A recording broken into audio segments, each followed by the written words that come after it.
அன்பார்ந்த மாணவர்களே வணக்கம். குருகுலம் நிகழ்ச்சியின் வாயிலாக உங்களை சந்திப்பதில் மகிழ்ச்சி. இன்று நாங்கள் தரம் 9 புவியியல் பாடம் அலகு 2 தொடர்பாக நோக்கவுள்ளோம். அந்த வகையில் இன்று நாங்கள் இலங்கையின் நிலத்தோற்றம் தொடர்பாக நோக்கவுள்ளோம். இந்த பாடப்பரப்பின் தேர்ச்சியாக 9.2 தாம் வாழும் சூழலின் தன்மை மற்றும் செயற்பாடுகள் தொடர்பில் விளக்கத்துடன் வாழ்வர். அப்போ பார்த்தமண்டா பிள்ளைகள், நீங்கள் ஒவ்வொரு சூழலில் வாழ்வீங்க. நாங்கள் அலகு 1 ஆசியா தொடர்பாக பார்த்தோம். இப்போ அந்த ஆசியாவில் இருக்கிற இலங்கையை பற்றி, அதாவது இந்து சமுத்திரத்தின் முத்து என சிறப்பாக வர்ணிக்கப்படுகின்ற இந்த இலங்கையை பற்றி நாங்கள் பார்க்க போகிறோம். அப்போ இந்த இலங்கையை நாங்கள் எடுத்துக்கொண்டோம்டா, அந்த இலங்கையில் வெவ்வேறு சூழல்கள் காணப்படுகின்றன. இலங்கையில் உங்களுக்கு தெரியும் பிள்ளைகள், மாகாணங்கள் 9 காணப்படுகின்றன, மாவட்டங்கள் 25 காணப்படுகின்றன. இவை எல்லாமே ஒன்றோடு ஒன்று வெவ்வேறுபட்ட சூழலைத்தான் கொண்டு காணப்படுகின்றது. அந்த வகையில் நாங்கள் பார்க்க இது ஒவ்வொரு வகையான சூழல்லையும் தான் நீங்கள் வாழ்ந்து வருகின்றதை நாங்கள் அவதானிக்க முடிகின்றது. அந்த வகையில் நீங்கள் என்ன செய்யணும், அப்போ இனி இந்த சூழலை அவதானிக்கணும். நீங்கள் அன்றாடம் உங்களோட சூழலில் எவ்வாறான மாற்றங்கள் ஏற்படுகின்றது, நீங்கள் எவ்வாறான சூழலில் வாழ்ந்து கொண்டு வருகின்றீர்கள், ஆரம்ப காலங்களில் இருந்தவாறு தான் தற்காலத்திலும் சூழல் காணப்படுகின்றதா அல்லது ஏதாவது மாற்றங்கள் இடம்பெற்று வருகின்றதா என்று உங்களோட சுற்றுச்சூழலை நீங்கள் தெளிவாக அவதானிப்பதற்கான சிறப்பை கொண்டு காணப்பட வேண்டும். அடுத்தது நாங்கள் பார்க்கலாம் பிள்ளைகள், இந்த தேர்ச்சி மட்டம் 9.2 காணப்படுகின்றது. இலங்கையின் பௌதிக மற்றும் மானுட நிலத்தோற்றத்தின் தன்மையை விமர்சிப்பர். அந்த வகையில் பிள்ளைகள் உங்களுக்கு தெரியும், இலங்கையில் பௌதிக நிலக்காட்சிகள் காணப்படுகின்றன. மலைகள், சமவெளிகள், நிறைய ஆறுகள் இலங்கையில் காணப்படுகின்றன. அப்போ இதெல்லாம் என்ன அம்சங்கள் பிள்ளைகள்? இந்த இலங்கையில் காணப்படுற பௌதிக அம்சங்கள். மானுட அம்சங்கள் உங்களுக்கு தெரியும், வெவ்வேறுபட்ட பொருளாதார நடவடிக்கைகள் காணப்படுகின்றது, வெவ்வேறுபட்ட சேவை நிலையங்கள் காணப்படுகின்றன, வெவ்வேறுபட்ட மத வழிபாட்டு ஸ்தலங்கள் காணப்படுகின்றன. அப்போ இதெல்லாம் பிள்ளைகள் எதுக்குள்ள வரப்போது? இந்த மானுட அம்சங்கள் என்றதில் உள்வாங்கப்படப்போது. அப்போ இந்த பௌதிக அம்சங்கள், மானுட அம்சங்கள், இவ்வாறான அம்சங்கள் எல்லாம் இந்த இலங்கையில் எவ்வாறாக காணப்பட போகுது என்று நாங்கள் பார்ப்போம். அடுத்தது பிள்ளைகள் நாங்கள் பார்த்தோம்னா, இவ்வாறான தேர்ச்சி மட்டங்களை நாங்கள் சிறப்பாக கற்றுக்கொண்டதன் பின்னர் உங்களிடமிருந்து கற்றல் பெறுபேறுகளாக பின்வருவன எதிர்பார்க்கப்படுகின்றது. அந்த வகையில் பிள்ளைகள் நாங்கள் பார்க்க இந்த கற்றல் பேறுகளை நாங்கள் எடுத்து பார்த்தோம்னா, அதில் முதலாவதாக காணப்படுகின்றது இலங்கையின் மானுட நிலத்தோற்றத்தை தேசப்படம் மற்றும் உருவப்படங்களின் துணையுடன் விளக்குவார். இதில் நீங்கள் பார்த்தீங்கன்னா தெரியும் பிள்ளைகள், மானுட நிலத்தோற்றம் மட்டுமல்ல, உங்களோட பௌதிக நிலக்காட்சியையும் ஒரு இலங்கை புற உருவ படத்தில் உங்களுக்கு சரியானவாறு அடையாளம் காண்றதுக்கு நீங்கள் பரிச்சயமாகி இருத்தல் அவசியமாகின்றது. அடுத்தது பார்ப்போம் பிள்ளைகள், எங்களோட இரண்டாவது கற்றல் பேறுகளை நாங்கள் பார்த்தோம்னா, இலங்கையின் வடிகால் அமைப்பினை உதாரணங்கள் மூலம் விளக்குவார். இந்த இலங்கையில் வடிகால் அமைப்பானது எவ்வாறான தன்மை கொண்டு காணப்படுகின்றது. நீங்கள் ஒரு இலங்கை புற உருவ படம் எடுத்து பார்த்தீங்கன்னா உங்களுக்கு தெரியும், அந்த விளிம்புகள், கரையோர பகுதிகள் ஃபுல்லாகவே என்ன காணப்படுகின்றது? நிறைய ஆறுகள் காணப்படுகின்றன. அப்போ இந்த இலங்கையிட வடிகால் அமைப்பு எவ்வாறு காணப்படுகின்றது என நீங்கள் அறிந்திருக்க வேண்டும். அது எங்கு உற்பத்தியாகின்றது, எங்கு சங்கமிக்கின்றது என்பது உங்களுக்கு தெரிஞ்சிருக்கணும். அடுத்தது நாங்கள் பார்த்தோம்டா பிள்ளைகள், எங்களோட கற்றல் பேறுகளில் மூன்றாவதாக காணப்படுவது இலங்கையின் காலநிலை பண்புகள். உங்களுக்கு தெரியும் பிள்ளைகள், இந்த இலங்கையை நாங்கள் எடுத்துக்கொண்டா உலகத்திலேயும் காலநிலையானது சமனாக காணப்படுறேல. சமனற்ற முறையில் தான் வந்து காணப்படுகின்றது. அதே மாதிரியான ஒரு தன்மை தான் எங்கே இருக்குது, எங்கட நாடான இலங்கையிலையும் வந்து காணப்படுகிறது. அப்போ பிரதேசத்துக்கு பிரதேசம் அந்த சூழலுக்கு ஏற்ற மாதிரி என்ன நடக்குது, வெப்பநிலை, மழை வீழ்ச்சி என்பவற்றை அடிப்படையாக கொண்டு இந்த காலநிலையானது வெவ்வேறுபட்டு காணப்படுகின்றது என்பது உங்களுக்கு வந்து விளங்கி இருக்க வேண்டும். அடுத்தது பாப்பம் பிள்ளைகள், நாங்கள் எங்கட இலங்கையை வந்து நாங்கள் எடுத்துக்கொண்டோம் என்று சொல்லி சொன்னால், இந்த இலங்கையில் வந்து வெவ்வேறுபட்ட தரை தோற்ற அம்சங்களை வந்து நாங்கள் காணக்கூடியதாக இருக்குது. அந்த வகையில் பிள்ளைகள் நாங்கள் பார்த்தோம் என்று சொல்லி சொன்னால், இந்த தரை தோற்ற அம்சங்களானது இப்போ வந்து நிறைய காலமாக உருவான ஒன்று. வெறுமனே ஒரு நாள்லையோ 2 நாள்லையோ வந்து இந்த தரை தோற்ற அம்சங்கள் உருவானவை அல்ல. பல நூறு ஆண்டுகளுக்கு முதலே இலங்கையோட தரை தோற்றம் வந்து சிறப்பாக உருவாக்கப்பட்டுள்ளது. நாளாக நாளாக அவற்றில் மாற்றங்கள் ஏற்பட்டு வருகின்றனவே தவிர இவை புதிதாக தற்காலத்தில் உருவாக்கப்பட்டன அல்ல. இந்த இலங்கையின் தரை தோற்றம் தொடர்பாக பல்வேறுபட்ட புவியியலாளர்கள், பல்வேறுபட்ட விஞ்ஞானிகள் தங்களோட கருத்துக்களை வந்து தெரிவிச்சிருக்கிறாங்க. அதை வந்து நாங்கள் அடிப்படையாக வைத்து பார்த்தோம் என்று சொல்லி சொன்ன பிள்ளைகள், இந்த இலங்கையோட தரை தோற்ற அம்சமானது உயரத்தை வந்து அடிப்படையாக கொண்டு 3 முக்கியமான பிரிவுகளாக காணப்படுகிறது. அப்போ இந்த இலங்கையோட தரை தோற்றம் அல்லது இலங்கையின் நிலத்தோற்றம் இது எப்படி காணப்படுது பிள்ளைகள், உயரத்தை அடிப்படையாக வைத்து 3 முக்கியமான பிரிவுகளாக காணப்படுகின்றது. அந்த வகையில் பார்ப்போம் பிள்ளைகள், நாங்கள் முதலாவது கரையோர சமவெளி. அந்த வகையில் நாங்கள் பிள்ளைகள் பார்த்தோம்னா, இந்த கரையோர சமவெளியானது இந்த இலங்கையோட விளிம்புல, இலங்கையோட அவுட்லைன் என்று சொல்லலாம். இது முழுக்க வந்து என்ன காணப்படுகிறது, இது எல்லாமே என்னது, கரையோர சமவெளிக்கு உரிய பகுதிகள் தான் இவை எல்லாமே. அடுத்தது பிள்ளைகள் நாங்கள் பார்க்கலாம், இந்த கரையோர சமவெளியானது கடல் மட்டத்தில் இருந்து 30 மீட்டர் வரைக்கும் காணப்படுகின்றது. அதாவது இந்த கரையோர சமவெளி வந்து உயரம் குறைந்த பகுதியாக காணப்படுவதோட அது வந்து ஒரு சமவெளி பகுதியாக காணப்படுகிறது. அப்போ இந்த கடல் மட்டத்தில் இருந்து 30 மீட்டர் வரையான பகுதி தான் கரையோர சமவெளி என்று சிறப்பாக அழைக்கப்படுகின்றது. 2வது பாப்பம் பிள்ளைகள், நாங்கள் இந்த இடைநிலை சமவெளி. இடைநிலை சமவெளியை வந்து நாங்கள் உள்ளக சமவெளி என்றும் சிறப்பாக அழைக்கலாம். மேலும் அன்சமவெளி எனவும் இந்த இடைநிலை சமவெளியானது அழைக்கப்படுகின்றது. இதோட உயரத்தை நாங்கள் பார்த்தோம் என்று சொல்லி சொன்னால், இது வந்து கரையோரத்தை விட உயரம் கூடின பகுதியாகத்தான் இந்த இடைநிலை சமவெளியானது காணப்படுகின்றது. அதாவது 30 தொடக்கம் 300 மீட்டர் வரையான உயரம் கொண்ட பகுதியாக இந்த இடைநிலை சமவெளி, உள்ளக சமவெளி அல்லது அன்சமவெளி காணப்படுகின்றது. இந்த படத்தில் பிள்ளைகள் நீங்கள் எடுத்து பார்த்தீங்க என்று சொல்லி சொன்னால், இந்த ஜெலோ கலரால் காட்டியிருக்கிற எல்லாமே எதுக்குரியது பிள்ளைகள், எந்த நிலத்தோற்றம், இடைநிலை சமவெளிக்கு உரியதாக காணப்படுகின்றது. 3வது பாப்பம் பிள்ளைகள், நாங்கள் மத்திய மலைநாடு. இந்த மத்திய மலைநாடானது கரையோர சமவெளி, இடைநிலை சமவெளியோட ஒப்படைக்குள்ள இலங்கையில் உயரம் கூடின ஒரு தரை தோற்றாம்சமாக காணப்படுகின்றது. அதாவது நாங்கள் எடுத்து பார்க்க 300 மீட்டருக்கும் அதிகமான உயரம் கொண்ட பகுதிகளாகத்தான் இந்த மத்திய மலைநாட்டு பகுதிகள் அடையாளம் காணப்படுகின்றன.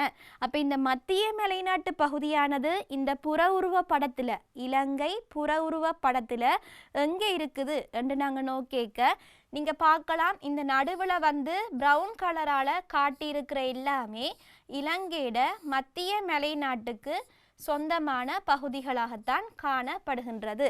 இவ்வாறாக பிள்ளைகள் நாங்கள் இந்த இலங்கையோட நிலத்தோற்றத்தை அல்லது இந்த நிலத்தோற்றத்தை வேறு எவ்வாறு அழைக்கலாம், தரை தோற்றம் எனவும் அழைக்கலாம். அதை வந்து உயரத்தை அடிப்படையாக கொண்டு 3ஆக வந்து பிரிவுகளாக பார்த்துருக்குறோம். அப்போ நீங்கள் பிள்ளைகள் இனி இதில் வந்து 25 மாவட்டங்களில் நீங்கள் ஒவ்வொரு மாவட்டங்களில் வாழ்வீங்க. உங்களோட பகுதியானது இதில் இலங்கையில் எந்த நிலத்தோற்றத்தில் காணப்படுகின்றது என சரியாக அடையாளம் காண்றதுக்கு உங்களுக்கு வந்து தெரிந்திருக்க வேண்டும். அடுத்தது பார்ப்போம் பிள்ளைகள், இந்த பிரதான தரைத்தோற்ற பிரிவுகளில் வந்து இந்த கரையோரம் எனப்படுகின்றது வடக்குல வந்து 32 கிலோமீட்டர் வரை அகலமாகவும் தென் பகுதியில் வந்து சில இடங்களில் வந்து 3 கிலோமீட்டர் வரை ஒடுங்கியதாகவும் தான் இந்த இலங்கையோட கரையோர பகுதிகள் காணப்படுகின்றன.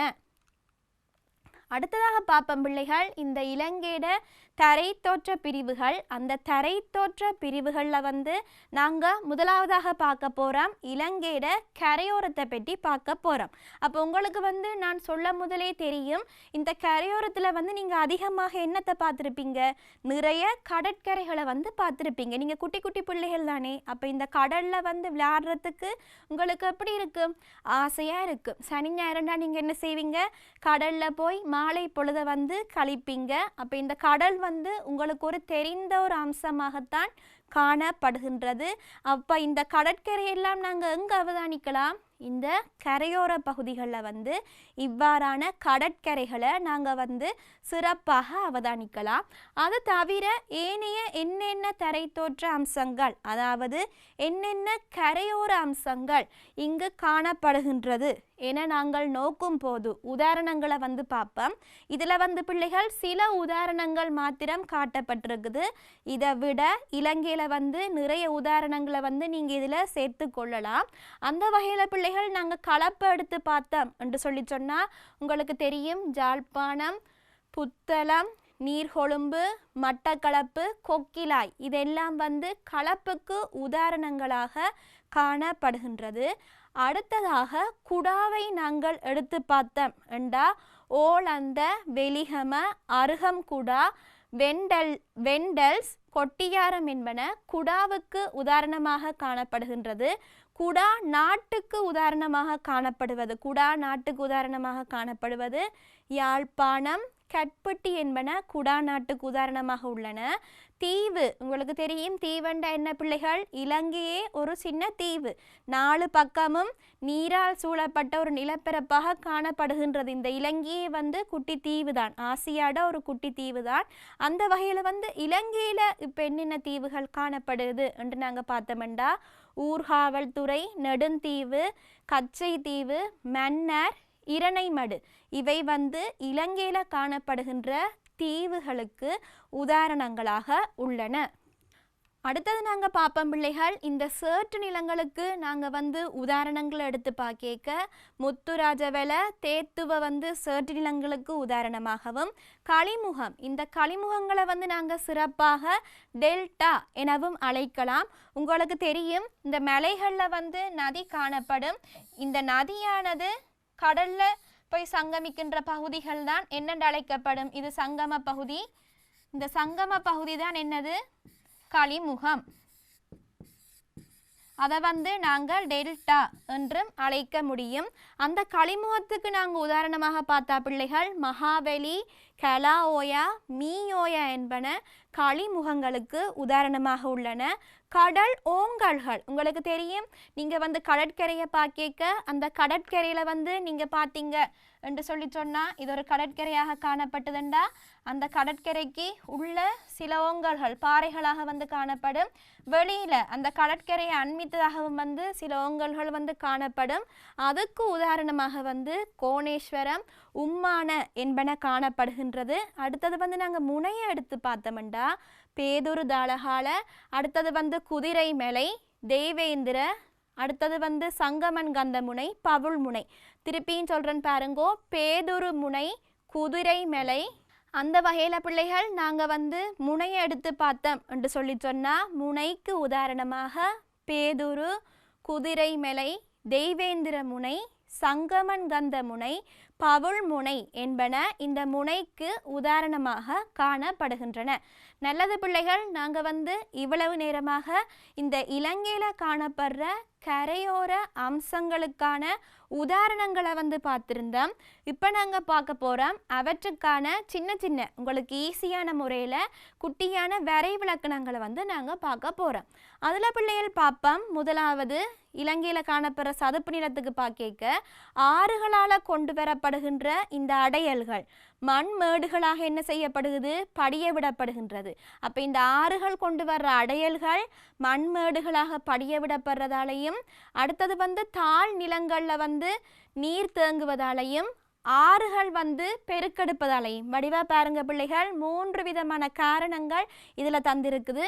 அப்போ இவ்வாறான காரணங்களால் என்ன தோற்றம் பெறுகின்றது பிள்ளைகள், சதுப்பு நிலங்கள் தோற்றம் பெறுகின்றது. அடுத்தது பார்ப்போம் பிள்ளைகள், இந்த குடாக்கள். உங்களுக்கு வந்து குடாக்களுக்கு சிறந்த உதாரணம் கொட்டியார குடா, அதெல்லாம் உங்களுக்கு தெரியும். குடாக்கள் என்னென்று பார்க்க இந்த கடலை நோக்கி விரிவடைந்து காணப்படுகின்ற உவர் நீர் நிறைந்த பகுதி. என்ன பிள்ளைகள், உவர் நீர் நிறைந்த பகுதி. இந்த தண்ணி வந்து எப்படி இருக்குமா, அப்போ நன்னீர் இல்லை, உப்பு கலந்த நீர் வந்து காணப்படுகின்றது. அவைதான் வந்து குடாக்கள் என சிறப்பாக அழைக்கப்படுகின்றன. கடல் நீரேரி எடுத்து பார்த்தோம் என்று சொல்லி சொன்னால் உங்களுக்கு எல்லாருக்கும் தெரியும். புத்தளம் கடல் நீரேரி இந்த கடல் நீரேரிக்கான சிறந்த உதாரணமாக இலங்கையில் காணப்படுகின்றது. அந்த வகையில் இதற்கான வரைவிலக்கணத்தை நாங்கள் பார்த்தோம்னா, வருடத்தின் குறிப்பிட்ட ஒரு காலப்பகுதியில் பெரும்பாலும் மணல் திட்டுக்களுடன் கூடிய ஒடுங்கிய வாய்ப்பகுதி, கடலுடன் தொடர்பட்ட ஆழமற்ற நீண்ட தொடர்ச்சியானோர் நீர்ப்பகுதி தான் இந்த கடல் நீரேரி என அழைக்கப்படுகின்றது. இதில் பிள்ளைகள் நீங்கள் ஒரு விடயத்தை தெளிவாக விளங்கி கொள்ள வேண்டும். இந்த வரைவிலக்கணங்கள் என்றது வந்து மாறுபடக்கூடியது. நீங்கள் வந்து இதில் மைய கருத்தை எடுத்துட்டு இந்த வரைவிலக்கணங்களை கஷ்டப்பட்டு பாடமாக்காம ஒரு இலங்கை புறவுருவ படத்தை வச்சுக்கொண்டு நீங்கள் எங்கெங்கே இருக்குது என்று சரியான முறையில் அடையாளம் கண்டு அதை வந்து விளங்கி படிச்சிங்கண்டா இவை வந்து மிக இலகுவாகத்தான் காணப்படும். அடுத்தது பார்க்கலாம் பிள்ளைகள், நாங்கள் இந்த முனைவுகள் அல்லது முனைகள் அல்லது தலைநிலங்கள் எல்லாமே வந்து ஒரே பதத்தை தான் பிள்ளைகள் குறித்து நிற்குது. அப்படி என்றால் என்னென்று பார்த்தோம்னா, இந்த கடல் பகுதியை நோக்கி நீண்டிருக்கும் வெண்மையான கற்களை கொண்ட நிலம். அப்போ இந்த முனைகள் எப்படி இருக்குமா, வெண்மையான கற்களை கொண்டுதான் இந்த முனைகள் வந்து காணப்படுகின்றன.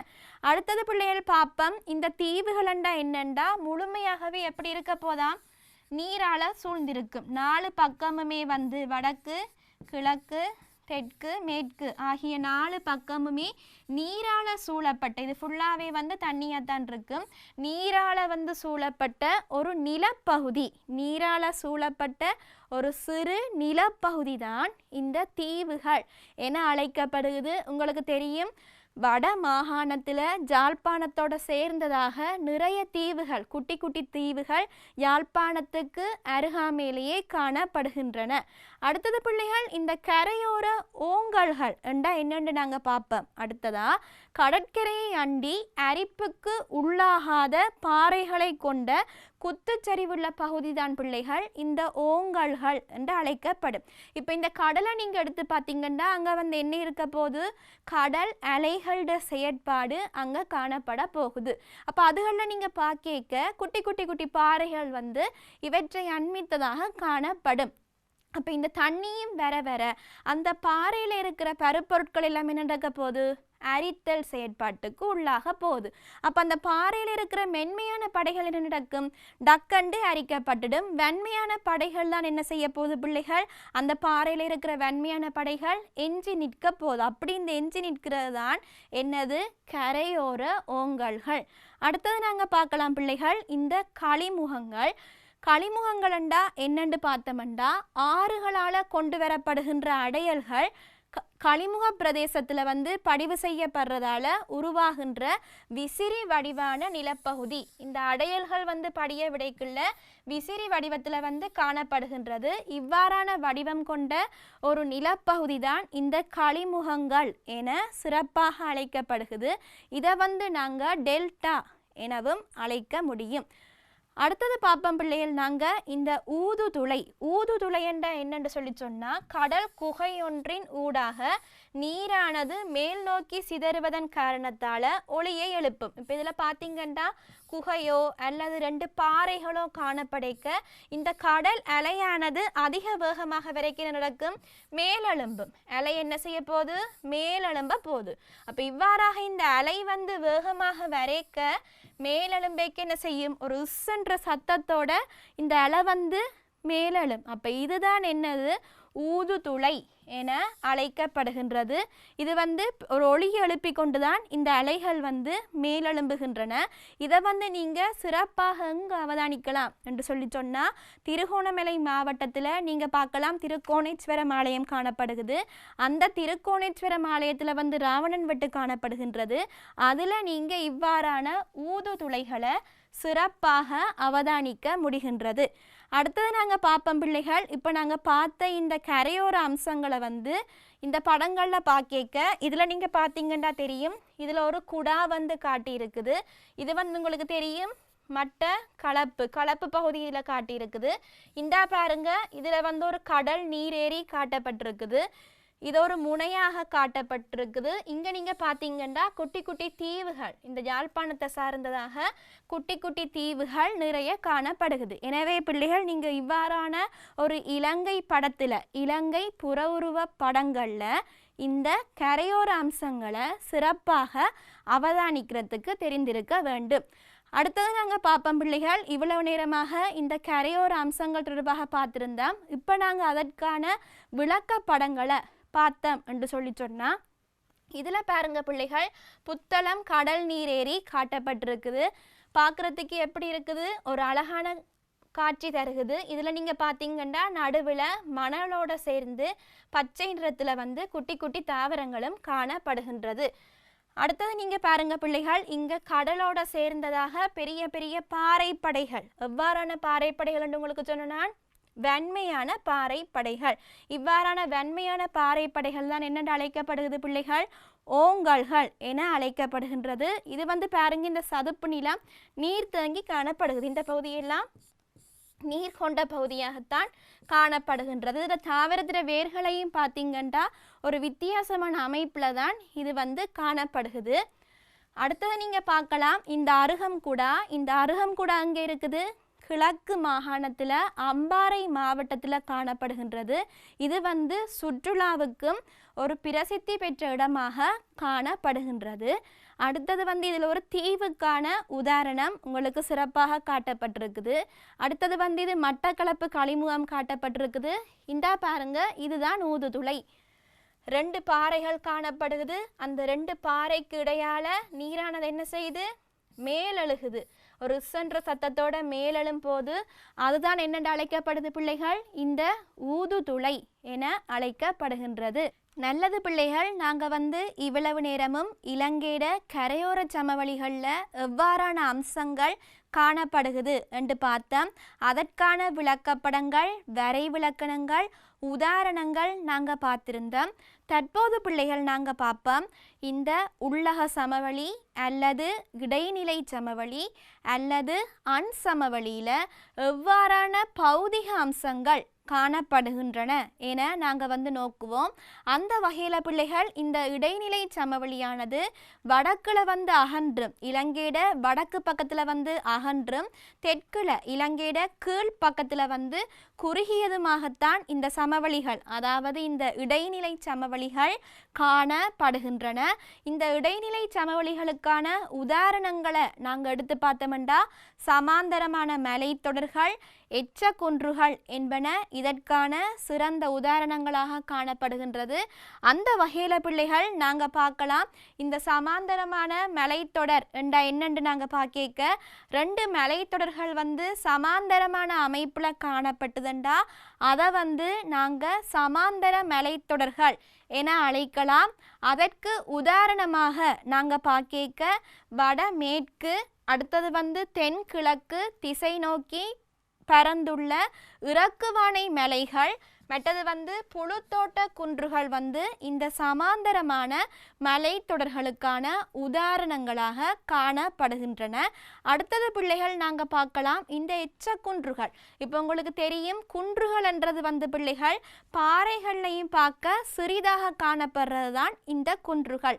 அப்போ இந்த குன்றுகளை நாங்கள் பார்ப்பமாக இருந்தால் அங்கேயும் வந்து என்ன நடக்கும், மென்மையான பாறை படைகள் எல்லாம் என்ன நடக்க போது இலகுவில அரித்தல் செயற்பாட்டுக்கு உட்பட்டு விட போகின்றது. அப்போ இவ்வாறான மென்மையான பாறைகள் இலகுவில அரித்தல் செயற்பாட்டுக்கு உட்பட்டு விட வெண்மையான கடினமான பாறை படைகள் என்ன செய்ய போகுது, எஞ்சி நிற்க போகுது.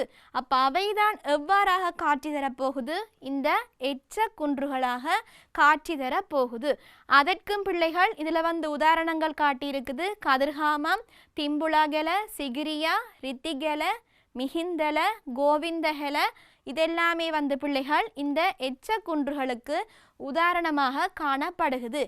அடுத்தது நாங்கள் பார்ப்போம் பிள்ளைகள் இந்த இடைநிலை சமவெளியில் சமாந்தரமான மலைத்தொடர்கள் எச்ச குன்றுகள் காணப்படுவதை போல சமவெளிகள், வெள்ளச் சமவெளிகள், தொடர் அலை நிலங்கள் இவையும் இந்த இடைநிலை சமவெளிகளில் தான் காணப்பட போகுது.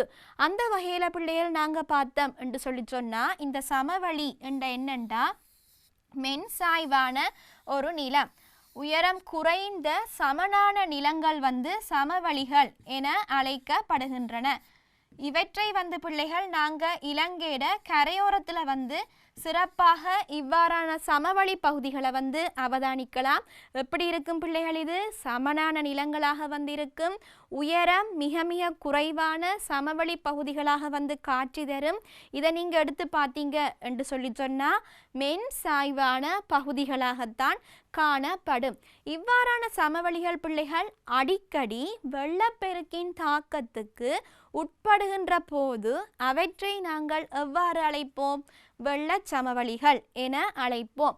இந்த சமவெளிகள் அடிக்கடி வெள்ளப்பெருக்கின் தாக்கத்துக்கு உள்ளானா அது வந்து வெள்ளச் சமவெளிகள் என அழைக்கப்படும். அடுத்தது பார்க்கலாம் பிள்ளைகள் நாங்கள் தொடர் அலை நிலங்கள். அந்த பெயர்லேயே வந்து காணப்படுகிறது, தொடராக அந்த நிலங்கள் வந்து காணப்படும். இந்த நிலங்களும் எங்கே இருக்க போகுது, இந்த சமவெளி பகுதியில் தான் இந்த நிலங்களும் காணப்பட போகுது. இதை நீங்கள் பார்த்தீங்கன்னா இவ்வாறாக ஒரு உயரம் குறைந்ததாக தொடராகத்தான் இந்த தொடர் அலை நிலங்கள் காணப்படுகின்றன. நல்லது பிள்ளைகள், நாங்கள் அடுத்ததாக இதற்கான சில விளக்கப்படங்களை வந்து பார்ப்போம். எச்ச குன்றுகளுக்கான உதாரணங்கள் காட்டப்பட்டிருக்குது. அந்த வகையில் மிகிந்தலை குன்று காட்டப்பட்டிருக்குது. அடுத்தது சிகிரியா குன்று, அதுக்கு அடுத்ததாக கதிர்காமம், அதுக்கு அடுத்ததாக ரிட்டிகெல எச்ச குன்று உங்களுக்கு காட்டப்பட்டிருக்குது. நல்லது பிள்ளைகள், நாங்கள் இவ்வளவு நேரமாக இடைநிலை சமவெளியில் காணப்பட்ட பௌதிக அம்சங்கள் தொடர்பான விளக்கத்தை பெற்றிருந்தோம். அது இலங்கையிட எந்த எந்த பகுதிகளில் காணப்படுகிறது என்றும் பார்த்திருந்தோம். அதற்கான சில விளக்கப்படங்களையும் நாங்கள் பார்த்திருந்தோம். இப்போ பார்க்கலாம் பிள்ளைகள், நாங்கள் அடுத்ததாக உயரம் கூடின பகுதி என்று சொன்னேன். அதாவது 300 மீட்டருக்கும் அதிகமான உயரம் கொண்ட பகுதியாக காணப்படுகின்ற இந்த மத்திய மலைநாடு தொடர்பாக நாங்கள் கவனம் செலுத்துவோம். அந்த வகையில் பிள்ளைகள் நாங்கள் பார்க்க இந்த மத்திய மலைநாடு பார்க்குறதுக்கு எப்படி இருக்கும், நல்ல ஆசையாக இருக்கும். நீங்கள் உங்களோட ஸ்கூல் லீவுகள் என்ன செய்திருப்பீங்க, ட்ரிப்புகள் போயிருப்பீங்க, இல்லாட்டி உங்களோட பாடசாலையால் என்ன செய்திருப்பாங்க, கல்வி சுற்றுலாக்களுக்காக உங்களை அழைத்து சென்றிருப்பாங்க. அப்போ இவ்வாறான இடங்கள் எப்படி இருக்கும், பார்க்குறதுக்கு மனதுக்கு இனிமையாக இருக்கும். எங்களோட கவலைகளே அந்த இயற்கை சூழலை பார்த்தா போயிடும். எல்லாமே நாங்கள் மறந்து அந்த இயற்கை சூழலோட ஒன்றித்த வகையில் நாங்கள் காணப்படுவோம். அழகிய மலைகள் இருக்கும், நிறைய நீர்வீழ்ச்சிகள் வந்து பாய்ந்து வரும். அந்த நீர்வீழ்ச்சிகள் காணப்படுற இடத்துல அதுக்குரிய சில உயிர் பல்வகமைகள் காணப்படும். இவ்வாறாக மிகவும் ஒரு அழகான பகுதியாக இந்த இலங்கையிலேயே மிக மிக எல்லா பகுதியும் அழகுதான். அதிலேயும் இந்த மலைகள், அதாவது வந்து மத்திய மலைநாட்டு பகுதி வந்து மிக மிக ஒரு அழகான பகுதியாகத்தான் காணப்படுகின்றது.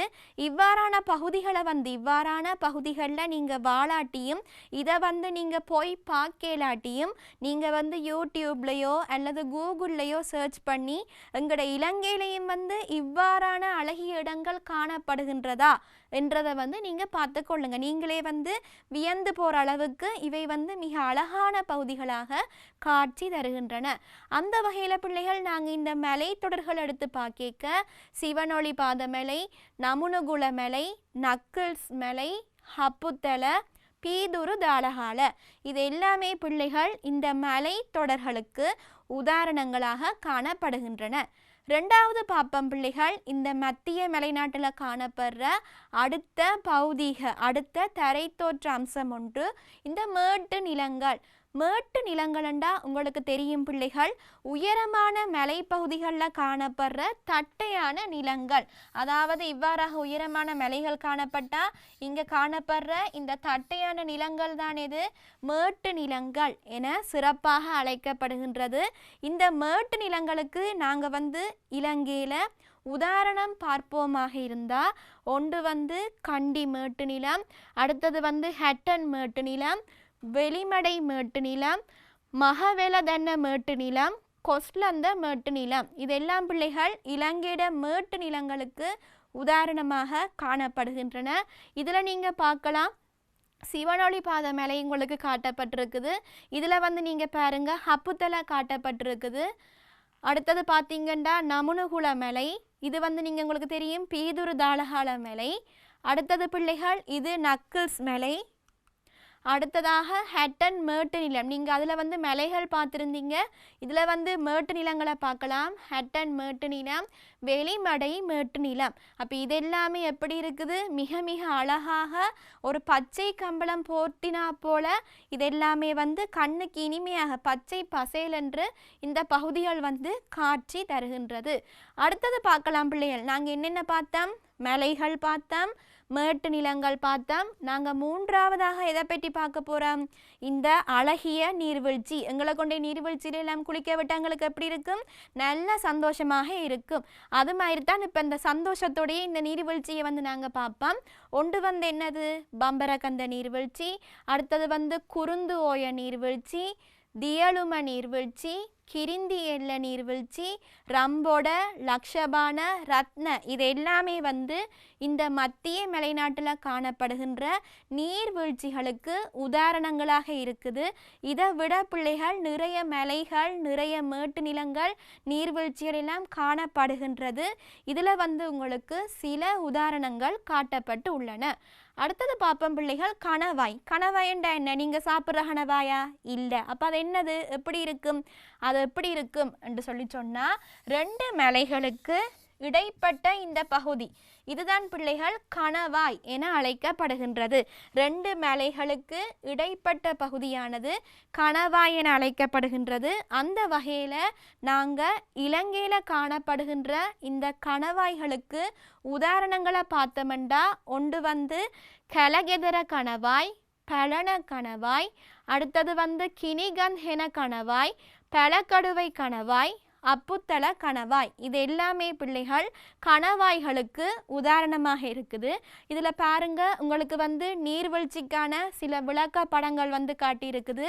அது உங்களுக்கு தெரியும் பம்பரகந்த நீர்வீழ்ச்சி, இங்கால வந்து குருந்து ஓய நீர்வீழ்ச்சியும் உங்களுக்கு வந்து காட்டப்பட்டிருக்குது. அடுத்ததாக தியலும நீர்வீழ்ச்சி, அதுக்கு அடுத்ததாக கிரிந்தி எல்ல நீர்வீழ்ச்சி காட்டப்பட்டிருக்குது. அடுத்தது பிள்ளைகள் நீங்கள் பாருங்க ரம்போட நீர்வீழ்ச்சி, அடுத்தது இங்கால வந்து லக்ஷபான நீர்வீழ்ச்சி காட்டியிருக்குது, இங்கால ரத்ன நீர்வீழ்ச்சி காணப்படுகின்றது.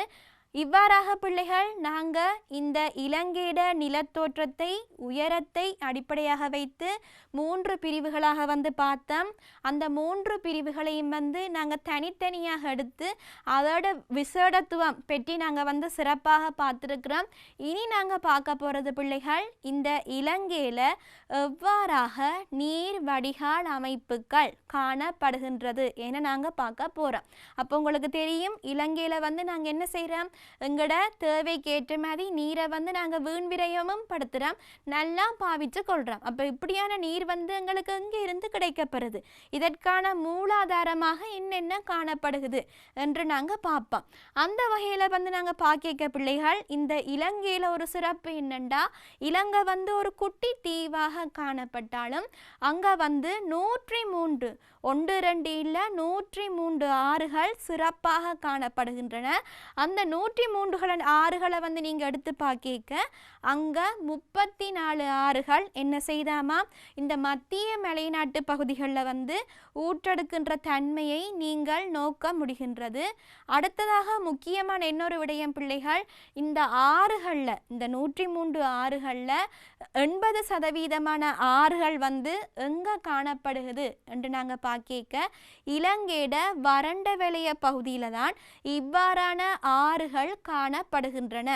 எனவே இந்த வறண்ட காலப்பகுதிகளில் வந்து இந்த ஆறுகள் வெற்ற தன்மை, அதாவது வந்து நீர் இல்லாமல் போகிற தன்மையையும் நாங்கள் என்ன செய்யலாம், நோக்க முடிகின்றது. அப்போ இவ்வாறான ஆறுகள் எல்லாம் பிள்ளைகள் பருவகால ஆறுகள். அது வந்து என்ன செய்யும், அதிக மழை கிடைத்தால்தான் அந்த ஆறுகள் வந்து நிறைந்து காணப்படும். அப்போ இதெல்லாமே வந்து பருவகால ஆறுகள் என சிறப்பாக அழைக்கப்படுகின்றது. அடுத்தது நாங்கள் பார்க்கலாம் பிள்ளைகள், இன்னொரு முக்கியமான விஷயம், இந்த இலங்கையிட வடிகால் பாங்குகளை நாங்கள் எடுத்து பார்க்கும் போது பிள்ளைகளே தெளிவாக விளங்கி கொள்ளுங்க. அடிப்படையிலிருந்து 2 முக்கியமான விஷயம் இருக்குது. வடிகால் அம்சங்கள் என்றது வேற, வடிகால் பாங்குகள் என்றது வேற. இந்த வடிகால் அம்சத்தில் தான் பிள்ளைகள் எங்கட பிரதான ஆறுகள் கிளையாறுகள் எல்லாம் வரப்போது. இந்த வடிகால் பாங்குல பிள்ளைகள் ஆரை வடிகால், கங்கண வடிகால், மரநிகர் வடிகால், சட்டத்தட்டு வடிகால் அல்லது அழியடைப்பு வடிகால், இந்த 4மே வந்து பிள்ளைகள் வடிகால் பாங்குகளாக காட்சி தருகின்றன. அந்த வகையில் நாங்கள் இந்த இலங்கை எடுத்து பார்க்க இந்த 4 வடிகால் பாங்குல என்ன வடிகால் பாங்கு இலங்கையில் இருக்குது என்று வந்து நாங்கள் பார்க்க இலங்கையோட வடிகாலானது ஆரை வடிகாலாக காணப்படுகின்றது. அப்போ நீங்கள் கேட்கலாம், ஆரை வடிகாலண்டா என்ன என்று நீங்கள் கேட்கலாம். ஆரை வடிகாலண்டா என்ன என்று நாங்கள் பார்த்தோம்டா, ஒரு மலை காணப்படைக்க அந்த மலையோட 4 பக்கமாக ஆறானது சென்றுதண்டா. இது ஒரு மலை பிள்ளைகள். இந்த மலை என்னடா இப்படி கீறுப்படுது என்று பார்க்காதீங்க. நீங்கள் வந்து மேலே இருந்து பார்க்க மலைகள் வந்து இவ்வாறாகத்தான் காட்சி தரும். இந்த மலையோட 4 பக்கத்தில் ஆறானது பிரிந்து சென்றால் அது எவ்வாறு அழைக்கப்படும் பிள்ளைகள், ஆரை வடிகால் பாங்கு என சிறப்பாக அழைக்கப்படும். அந்த வகையில் பிள்ளைகள் நாங்கள் பார்க்கலாம், இந்த இலங்கையில் காணப்படுற பிரதானமான ஆறுகள் என்னென்ன காணப்படுகிறது என்று நாங்கள் பார்ப்போம். மிக முக்கியமாக பிள்ளைகள் இந்த ஆறுகளை உங்களுக்கு சரியான முறையில் ஒரு இலங்கை புற உருவ படத்தில் அடையாளம் காண்றதுக்கு தெரிந்திருக்க வேண்டும்.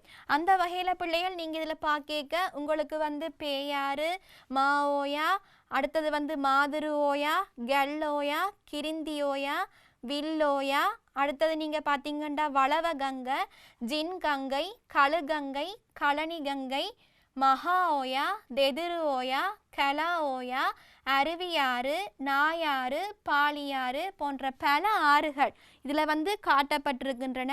இவற்றை நீங்கள் ஒரு நாள் எடுத்து குறித்து பார்த்தீங்கன்னா வராது. இப்படியே பாட புத்தகத்தையும் நீங்கள் பார்த்து கொண்டிருந்தால் இது வந்து உங்களுக்கு பரிச்சயமாகாது.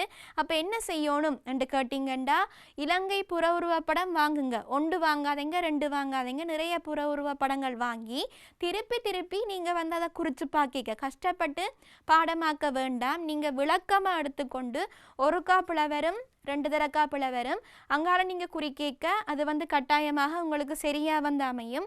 இதை வந்து நீங்கள் குறித்து பார்த்தீங்கன்னா கட்டாயம் அது உங்களுக்கு இலகுவாக இருக்கும். இது பாட நோக்கம் மட்டும் இல்லை பிள்ளைகள். நாங்கள் வந்து இந்த இலங்கையில் வாழ்கிறதால எங்களுக்கு வந்து கட்டாயமாக இந்த இலங்கையை பற்றின விடயங்கள், பௌதிக பண்பாட்டு விடயங்கள் எல்லாம் சிறப்பான முறையில் தெரிந்திருக்க வேண்டியது அவசியம். அடுத்ததாக நாங்கள் பார்க்கலாம் பிள்ளைகள், இந்த பிரதான ஆறுகளோட நீளமும் இந்த போசிக்கும் பகுதி வந்து சதுர கிலோமீட்டரில் வந்து தந்திருக்குது. அப்படின்னா நாங்கள் என்னென்று பார்த்தோம்டா அது வந்து நீரேந்து பகுதி. அந்த வகையில் பிள்ளைகள் நாங்கள் இங்கே பார்க்க மகாவெளி ஆறு தான், மகாவெளி கங்கை. அது வந்து இலங்கையிலேயே நீளமான ஆறாக வந்து காணப்படுகின்றது. அடுத்ததாக பிள்ளைகள் நீங்கள் பார்த்தா அதுக்கு அடுத்ததாக அருவியாறு வந்து காணப்படுகின்றது. இந்த மகாவெளி கங்கையோட நீளம் 335 மீட்டராக வந்து காணப்படுகின்றது. இதில் பார்க்க பிள்ளைகள் அந்த வகையில் இந்த பிரதான ஆறுகளில் இலங்கையோட மிகவும் நீளமான ஆறாக மகாவெளி கங்கை காணப்படுகின்றது. இதோட நீளம் வந்து 335 கிலோமீட்டர்களாக இந்த மகாவெளி கங்கையோட நீளம் காணப்படுகின்றது. அடுத்ததாக பிள்ளைகள் நாங்கள் பார்ப்போம். எங்களோட அடுத்த தலைப்பு இலங்கையின் காலநிலை. இலங்கையின் காலநிலை தொடர்பாக நாங்கள் வந்து நோக்கும்போது முதலாவது பிள்ளைகள் உங்களுக்கு காலநிலை என்றா என்ன, வானிலை என்றா என்ன என்ற விளக்கம் வந்து கட்டாயம் தெரிந்திருக்க வேண்டும். அந்த வகையில் பிள்ளைகள் நாங்கள் பார்க்கலாம். வானிலையில் வந்து சில மூலங்கள் வந்து முக்கியமாக காணப்படுகின்றன.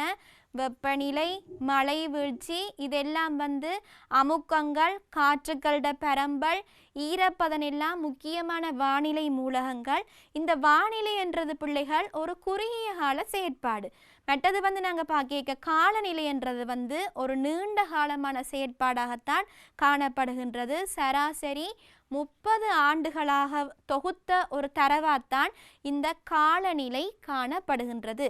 அந்த வகையில் பிள்ளைகள் நாங்கள் இந்த காலநிலைக்கு போகிறதுக்கு முதல் முக்கியமான ஒரு விஷயம், உங்களோட பிரதேசத்தில் ஒவ்வொரு நாளும் எவ்வகையான காலநிலை நிலவுகின்றது, மாதங்களுக்கு இடையில் என்ன நடக்கும், இந்த காலநிலையானது வேறுபட்டு காணப்படும். அப்போ அதுக்கு என்ன காரணம், ஒவ்வொரு மாதத்திலையும் ஒவ்வொரு வகையான பருவங்கள் காணப்படுறதுக்கு என்ன காரணம், அது வந்து எங்களோட சூழலில் எப்படி இருக்குது, எங்களோட சூழல் மாதிரித்தான் வெவ்வேறு சூழல்கள்லையும் வந்து காணப்படுகுதா, இது போன்ற தரவுகளை வந்து பிள்ளைகள் நீங்கள் கொஞ்சம் ஆராய்ந்து தேடி பார்க்கவும். அடுத்தது பிள்ளைகள் நாங்கள் பார்க்கலாம், இந்த இலங்கையோட காலநிலையை வந்து நாங்கள் எடுத்து பார்க்க இந்த இலங்கையோட காலநிலையில் பிள்ளைகள் வருடம் பூராகவும் எங்களுக்கு என்ன கிடைக்கின்றது, மழை வீழ்ச்சியும் வருடம் பூராக கிடைக்கப்பெறுகின்றது, வெப்பநிலையும் எங்களுக்கு வந்து வருடம் பூராகவும் கிடைக்கப்பெறுகின்றது. இந்த இலங்கையானது மத்திய கோட்டுக்கு அண்மித்ததாக காணப்படுகின்றது. உங்களுக்கு தெரியும், ஒரு புற உருவப்படம், உலகத்திட புற உருவப்படம் ஒன்று நீங்கள் பார்க்க நடுவாள வந்து காணப்படுகிறது. சைவர்பாகை அகலக்கோடாக இந்த மத்திய கோடு காணப்படுகின்றது. அந்த மத்திய கோட்டை அண்மித்ததாகத்தான் எங்களுக்கு எது காணப்படுதுண்டா, இந்த இலங்கை காணப்படுகின்றது. அப்போ இந்த மத்திய கோட்டுக்கு அண்மித்ததாக காணப்படுறதால இலங்கையில் வந்து என்ன காணப்படுகிறது, இந்தியாவோட காலநிலையோட செல்வாக்கும் இலங்கையோட வட மாகாணங்களில் காணப்படுகிறது. ஏனென்று நீங்கள் பார்க்க இது வந்து இந்தியா என்றா இதில் வந்து இலங்கை ஒரு குட்டி தீவாக இருக்குது. அப்போ இந்த வட பகுதிகள் வந்து இந்த இந்தியாவில் காணப்படுகின்ற காலநிலை பாங்குகள் அதோட தாக்கத்துக்கு வந்து முகம் கொடுக்கறதுக்கு நேரிடுகின்றது. அடுத்ததாக பிள்ளைகள் நாங்கள் பார்ப்போம், இந்த இலங்கையோட வருடாந்த வெப்பநிலை பரம்பல் தொடர்பாக நாங்கள் நோக்கும் போது இந்த வெப்பநிலையும் வந்து பிரதேசத்துக்கு பிரதேசம் வேறுபட்ட தன்மையில் நாளுக்கு நாள் மாறக்கூடிய ஒரு தன்மையில் வந்து காணப்படுகின்றது. அந்த வகையில் இந்த வெப்பநிலையை வந்து உங்களுக்கு கொஞ்சம் வகைப்பாடுகளாக வந்து இதில் பிரித்து காட்டியிருக்கிறாங்க. அந்த வகையில் நீங்கள் பார்த்தீங்கன்னா இந்த வெப்பநிலை வந்து இலங்கையோட சராசரி வெப்பநிலை வந்து எவ்வாறு காணப்படுதுண்டா 27 பாகை செல்சியஸாகத்தான் இந்த இலங்கையோட சராசரி வெப்பநிலை காணப்படுகின்றது. இதில் நீங்கள் பார்த்தீங்கன்னா டார்க் பிங்கில் காட்டியிருக்கிறது எல்லாம் வந்து இந்த இருக்குது இந்த மேல் பகுதி. இங்கே வந்து நாங்கள் பார்க்க ஏனைய மாவட்டங்களை விட வெப்பநிலையானது எவ்வாறாக காணப்படுகின்றது, அதிகமாக காணப்படுகின்றது. இங்கு 27.5 பாகை செல்சியஸுக்கும் அதிகமான வெப்பநிலை தான் நிலவ பெறுகின்றது. அடுத்தது பிள்ளைகள் நீங்கள் பாருங்க, இந்த ஒரேஞ்ச் கலர், அடுத்தது வந்து ஜெலோ கலர், அடுத்தது இந்த மென்னிறங்கள் ஒயிட்டால் காட்டப்பட்டிருக்கிற பகுதி எல்லாமே நீங்கள் இதில் பார்த்தீங்கன்னா தெரியும் இலங்கையில் மிகவும் குறைந்த வெப்பநிலையை அனுபவிக்கின்ற பகுதிகளாக. இங்கே இல்லாமல் இப்போ என்ன இருக்குது, மழை வீழ்ச்சி அதிகமாக காணப்படுகிறது. அடுத்தது பார்க்கலாம் பிள்ளைகள், இந்த வெப்பநிலை மாறுபாட்டில் வந்து பல்வேறு காரணிகள் வந்து செல்வாக்கு செலுத்துது. நான் உங்களுக்கு சொல்லியிருந்தேன், வெப்பநிலையானது பிரதேசத்துக்கு பிரதேசம் வேறுபட்டு காணப்படுகின்றது, எல்லா இடத்துலையும் ஒரே மாதிரி இல்லைன்னு சொல்லியிருந்தேன். அதுக்கான காரணத்தை நாங்கள் பார்க்க உங்களுக்கு நான் முன்னமே சொன்ன மாதிரி இந்த இந்தியாவோட நிலத்திணிவுக்கு அண்மையில் எங்களோட இலங்கை நாடு காணப்படுறதால இந்தியாவோட காலநிலை பருவங்கள் போல தான் இங்கேயும் காணப்படுகிறது. இதில் எங்கே கூட காணப்படுகிறது என்று நாங்கள் பார்க்க இலங்கையோட வடக்கு பகுதியில் வந்து அதிகமாக காணப்படுகிறது. அடுத்தது பார்க்கலாம் பிள்ளைகள், இந்த தரை உயர வேறுபாடு. தரை உயர வேறுபாட்டில் வந்து முக்கியமான இன்னொரு விடயமும் இங்கே வந்து கூற வேண்டும். இந்த வெப்ப நழுவு வீதம், வெப்ப நழுவு வீதம் வந்து சூழல் நழுவு வீதம் எனவும் அழைக்கப்படுகின்றது. அப்போ அப்படி என்றால் என்ன என்று நாங்கள் பார்த்தோம்னா, வெப்ப நழுவு வீதம் என்றது கடல் மட்டத்திலிருந்து ஒவ்வொரு 100 மீட்டர் அதிகரிக்க, அதாவது கடல் மட்டத்தில் இருந்து மேலே 100 மீட்டர் அதிகரிக்கும் போது ஒவ்வொரு 100 மீட்டருக்கும் 0.64 பாகை செல்சியஸ், ஒவ்வொரு 100 மீட்டருக்கும் 0.64 பாகை செல்சியஸ் என்ற அடிப்படையில் இந்த வெப்பநிலையானது என்ன செய்யுது பிள்ளைகள், வீழ்ச்சியடைந்து குறைவடைந்து செல்கின்றது. அப்போ இதுதான் என்னென்று அழைக்கப்படுகிறது, வெப்ப நழுவு வீதம். ஒவ்வொரு 100 மீட்டருக்கும் கடல் மட்டத்தில் இருந்து உயரம் அதிகரித்து செல்ல செல்ல ஒவ்வொரு 100 மீட்டருக்கும் 0.64 பாகை செல்சியஸ். அப்போ உங்களுக்கு 100 மீட்டருக்கு இந்த பெருமானம் என்றால் 1000 மீட்டருக்கு எப்படி இருக்கும், 10,000 மீட்டருக்கு எப்படி இருக்கும், 10 மீட்டருக்கு எப்படி இருக்கும் என்று கணிக்கிறதுக்கும் தெரிந்திருக்க வேண்டும். அடுத்தது நாங்கள் பார்க்கலாம் பிள்ளைகள், இந்த கடலில் இருந்தான தூரம், கடலில் இருந்து எவ்வளவு தூரத்துக்கு அந்த பிரதேசம் அமைவு பெற்றிருக்குது என்றதை பொறுத்தும் இந்த காலநிலைகள் வந்து மாறுபடுகின்றன. உங்களுக்கு தெரியும் பிள்ளைகள், கடலில் இருந்து நிறைய தூரம்தான் இந்த மத்திய மலைநாடுகள் காணப்படுகின்றன. எனவே இந்த மத்திய மலைநாட்டில் வந்து என்ன காணப்படுகிறது, அதிகமான மழை வீழ்ச்சி வந்து காணப்படுறத நாங்கள் நோக்கலாம். அடுத்தது பிள்ளைகள் பார்த்தோம்னா, இந்த மாறுபடும் காற்றுக்களோட பாங்குகள். உங்களுக்கு தெரியும், இங்கே வந்து தென்மேல் பருவப்பேற்றி காற்றாக இருக்கலாம், வடகீழ் பருவப்பேற்றி காற்றாக இருக்கலாம். இது எல்லாமே மாறுபடும் காற்றுக்களோட பாங்காக காணப்படுகிறது. இதுவும் வந்து இந்த வெப்பநிலை மாறுபாட்டில் வந்து செல்வாக்கு செலுத்துறதாகத்தான் காணப்படுகின்றது. அடுத்தது பாப்பம் பிள்ளைகள், உங்களுக்கு இதில் வந்து சில நகரங்களை தந்து அந்த நகரங்கள் வந்து கடல் மட்டத்திலிருந்து எவ்வளவு உயரத்தில் காணப்படுகிறது என்பதை வந்து மீட்டரில் உங்களுக்கு தந்திருக்குது. அந்த வகையில் பிள்ளைகள், இந்த கொழும்பு எடுத்து பார்த்தா அது வந்து கரையோரத்தில் காணப்படுகிறது, அதால் வந்து 0 மீட்டர் உயரம் என்று போட்டிருக்குது கடல் மட்டத்தில் இருந்து. அங்கே வந்து வெப்பநிலையை பார்த்தீங்கன்னா அன்னளவாக 27 பாகை செல்சியஸ் காணப்படுகிறது. கண்டி வந்து உங்களுக்கு தெரியும் 300 மீட்டரை விட அதிகமான பகுதி, இது வந்து 447 மீட்டரில் கடல் மட்டத்திலிருந்து 447 மீட்டரில் காணப்படுகிறது. இங்கே வந்து நீங்கள் வெப்பநிலையை பார்க்க 24.4 பாகை செல்சியஸாக காணப்படுகிறது. இது போல தான் பிள்ளைகள் வேறு நகரங்களும் வந்து இதில் எடுத்து காட்டப்பட்டிருக்குது. அப்போ உங்களுக்கு தெளிவாக விளங்கணும், இந்த கரையோரத்தை அண்மித்த பகுதிகளில் வந்து வெப்பநிலை அதிகமாகவும் உயரம் கூட கூட வெப்பநிலையானது வந்து குறைவாகவும் காணப்படுகிறது என்றது உங்களுக்கு விளங்கியிருக்கணும். அடுத்தது பாப்பம் பிள்ளைகள், இந்த வருடாந்த மழை வீழ்ச்சி, இலங்கையோட வருடாந்த மழை வீழ்ச்சியானது எவ்வாறு காணப்படுகிறது என்று நாங்கள் பார்ப்போம்.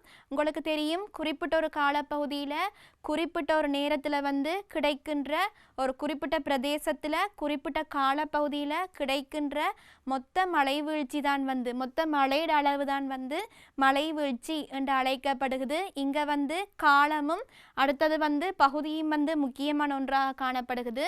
இதில் வந்து நீங்கள் பார்த்தீங்கன்னா தெரியும் பிள்ளைகள், உங்களுக்கு வந்து ஒரு இலங்கை புற உருவ படத்தில் வந்து மழை வீழ்ச்சிகளோட பாங்கு வகைப்பாடுகள் வந்து இதில் காட்டப்பட்டிருக்குது. அந்த வகையில் பிள்ளைகள் நீங்கள் இதில் பார்க்கலாம், இந்த ஆரம்பத்தில் வந்து டார்க் பர்பிளால் வந்து காட்டப்பட்டிருக்கிறது, மற்றது வந்து லைட் பர்பிள் எல்லாமே வந்து இந்த பகுதிகள், இது எல்லாமே வந்து பிள்ளைகள் அதிகமான மழை வீழ்ச்சி பெறுகின்ற பகுதிகளாகத்தான் காணப்படுகின்றது.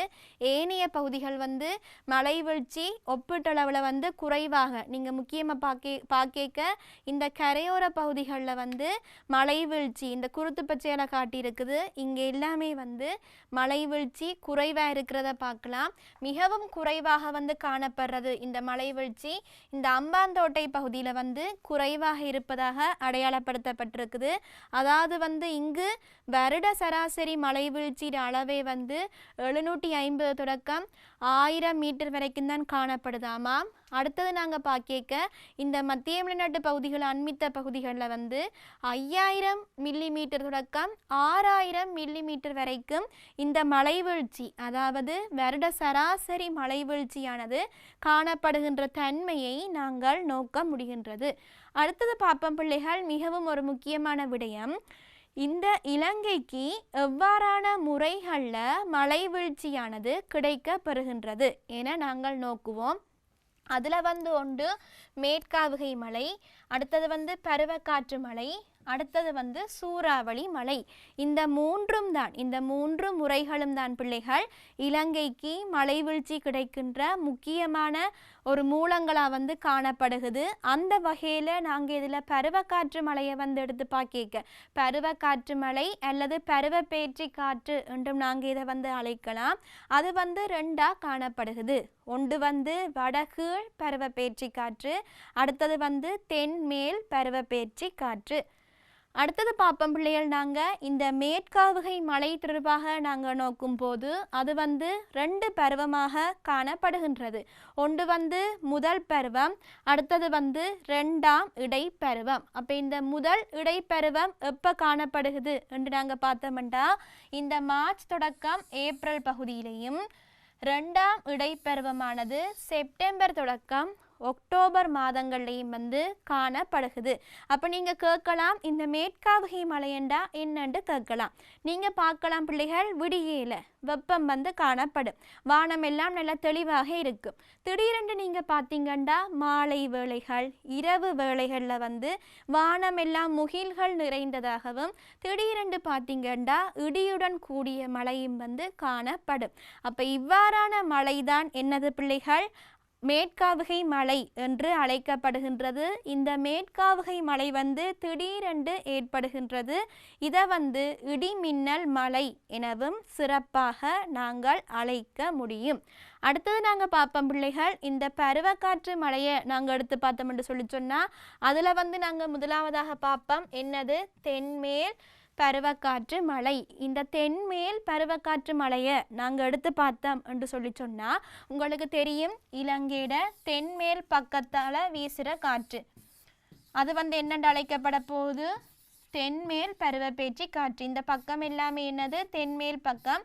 அதனூடாக இந்த பகுதியில் இருக்கிற தென்மேல் பகுதிகள், இலங்கையோட தென்மேல் பகுதிகள் இந்த மழை வீழ்ச்சி மூலமாக அதிகமான மழையை வந்து பெற்றுக்கொள்கின்றன. இதில் நீங்கள் பார்க்க இலங்கையோட மேல் மாகாணத்தில் சில மாவட்டங்கள், அநேகமான மாவட்டங்கள் இதில் வந்து உள்ளடங்குகின்றன. இவை இந்த தென்மேல் பருவப்பேற்றி காற்றால் மழை வீழ்ச்சியை பெற்றுக்கொள்கின்றன. இந்த தென்மேல் பருவப்பேற்றி காற்றானது வந்து மட்டக்களப்பில் கச்சான் காற்று என அழைக்கப்படுகின்றது. வடக்கு யாழ்ப்பாணம் போன்ற பகுதிகளில் வந்து இதனை சோலை காற்று எனவும் அழைக்கலாம். இங்கே நீங்கள் பார்க்க இதில் ஏனைய பகுதிகள் இந்த பருவப்பேற்றி காற்றால் மழை வீழ்ச்சியை பெறுகின்ற தன்மை குறைவாக காணப்படுகின்றது. இதில் நீங்கள் பார்க்கலாம் பிள்ளைகள், இந்த தென்மேல் பருவ காற்றால் வந்து காணப்படுற மழை வீழ்ச்சியோட அளவை ஒரு வகைப்பாட்டில் கொண்டிருக்காங்க. அதில் நீங்கள் பார்த்தீங்கன்னா இந்த பகுதி தான் வந்து அதிகமான மழை வீழ்ச்சியை வந்து பெற்றுக்கொள்ளுது. இதில் இந்த பச்சை ரங்களால் அடையாளப்படுத்தி இருக்கிற இந்த பகுதிகள் எல்லாமே இதன் மூலமாக குறைவான மழை வீழ்ச்சி, அதாவது 250 மில்லி மீட்டருக்கும் குறைவான மழை வீழ்ச்சியை பெறுகின்றது. ஏனைய பகுதிகள் 3000 தொடக்கம் 4000 மில்லிமீட்டர் வரையான மழை வீழ்ச்சியை பெறுகின்றன. அடுத்தது பிள்ளைகள், இந்த வடகீழ் பருவப்பேற்றி காற்று நாங்கள் பார்த்தோம்னா இலங்கையின் வடகிழக்கு திசை அந்த பகுதியில் வந்து இந்த வடகீழ் பருவப்பேற்றி காற்றிட செல்வாக்கு அதிகமாக காணப்படுகிறது. இது வந்து டிசம்பர் தொடக்கம் பிப்ரவரியில் இந்த வடகீழ் பருவப்பேற்றி காற்றிட செல்வாக்கு காணப்படுகிறது. அடுத்தது நாங்கள் பிள்ளைகள் பார்க்க இந்த தென்மேல் பருவப்பேற்றி காற்றானது மே தொடக்கம் செப்டம்பர் வரையான காலத்தில் வந்து காணப்படுகின்றது. அப்போ நாங்கள் பார்க்கலாம், இந்த பகுதிகள் தான் இந்த வடகீழ் பருவப்பேற்றி காற்றால அதிகமான மழையை வந்து பெற்றுக்கொள்கின்றன. ஏனைய பகுதிகளுக்கு வந்து இதன் மூலமாக கிடைக்கின்ற மழை வீழ்ச்சியின் அளவு குறைவாக காணப்படுகின்றது. ஒப்பீட்டு ரீதியாக நாங்கள் பார்த்தமா இருந்தா இந்த தென்மேல் பருவப்பேற்றி காற்றால கிடைக்கின்ற மழை வீழ்ச்சியின் அளவு இதனை விட அதிகமாக காணப்படுகின்றது. இதற்கு நீரானது ஆவியாகின்ற தன்மை அது வந்து ஒரு பிரதானமான காரணமாகவும் காணப்படுகின்றது. அடுத்தது பாப்பம் பிள்ளைகள், எங்கட மூன்றாவது இறுதி முறை சூறாவளி. இந்த சூறாவளி உங்களுக்கு தெரியும், வருடத்தில் ஏதாவது ஒரு காலத்தில் வந்து இடம்பெறுகின்றது. அவ்வாறாக காணப்பட்டாலும் இந்த நவம்பர் டிசம்பர் மாதங்களில் இந்த சூறாவளி அதிகமாக வந்து நிகழுது. இது வந்து அதிக இடியுடன் கூடிய மழையாக வந்து காணப்படுகின்றது. இந்த சூறாவளி, புயல், மற்றது வந்து சுழல் காற்று என்றெல்லாம் வந்து இது வந்து அழைக்கப்படுகின்றது. இதால் ஏற்படுற தாக்கங்களும் அதிகமாக காணப்படுகின்றன. இந்த காற்றிட தன்மை அதிட வேகத்தை அடிப்படையாக வைத்துத்தான் இதிட வேறு பெயர்களும் வந்து காணப்படுகின்றன. இதட தாக்கம் வந்து மனிதனுக்கு அசௌகரியம் விளைவிக்கின்றதாக காணப்படுகின்றது. இவ்வாறான தாக்கங்கள் அதிகமாக காணப்படும் போது மனிதன் வந்து தங்களோட இடம் விட்டு இடம்பெயர்கின்ற தன்மையும் ஒரு குறுகிய காலத்துக்கு ஒரு கொஞ்ச நாளுக்கு இடம்பெயர்கின்ற தன்மையும் காணப்படுகின்றது. நல்லது பிள்ளைகள், நாங்கள் இவ்வளவு நேரமாக இந்த மழை வீழ்ச்சி இலங்கைக்கு எவ்வாறு கிடைக்குது என்றதை நாங்கள் பார்த்துருக்கிறோம். அப்போ பிள்ளைகள், நாங்கள் இந்த இலங்கையின் நிலத்தோற்றம் என்ற அழகினூடாக இலங்கையில நிலத்தோற்றத்தை வந்து நாங்கள் 3 முக்கியமான பிரிவுகளாக பார்த்தோம். அதுக்கான விளக்கங்களும் வந்து பார்த்தோம் பிள்ளைகள். அடுத்ததாக நாங்கள் இலங்கையிட காலநிலை என்ற ஒரு தலைப்புக்கு போனோம். அதுக்கு முதல் நாங்கள் இலங்கையிட நீர் வடிகால் அமைப்புகள் பற்றியும் வடிகால் பாங்குகள் பற்றியும் பார்த்திருந்தோம் பிள்ளைகள். அடுத்ததாக இந்த காலநிலையில பிரதானமாக 2 பார்த்தோம். ஒன்று வந்து வெப்பநிலை, அடுத்தது வந்து மழை வீழ்ச்சி. அந்த மழை வீழ்ச்சியை பிள்ளைகள் நாங்கள் 3 பிரிவுகளாக பார்த்திருக்கிறோம். அந்த வகையில் பிள்ளைகள், நாங்கள் இந்த அலகு 2 சில பிரிவுகள் தொடர்பாக இந்த காணொளியில் நாங்கள் நோக்கியுள்ளோம். மேலும் இது போன்ற வீடியோக்களை, பல்வேறுபட்ட பாடங்கள் தொடர்பான பல்வேறுபட்ட பாட அலகுகள், பல்வேறுபட்ட தரங்கள் தொடர்பான வீடியோக்களை நீங்கள் சேனல் NIE என்ற யூடியூப்பில் பார்வையிட்டு கொள்ளலாம். உங்களோட பெற்றோரோட உதவியோடையும் உங்களோட ஆசிரியரோட உதவியோடையும் அந்த யூடியூப்பை சென்று பார்வையிட்டு உங்களோட மேலதிகமான பாட விளக்கங்களை நீங்கள் பெற்றுக்கொள்ளலாம். அந்த வகையில் பிள்ளைகள், உங்களிடமிருந்து விடை பெறுகின்றேன். நன்றி, வணக்கம்.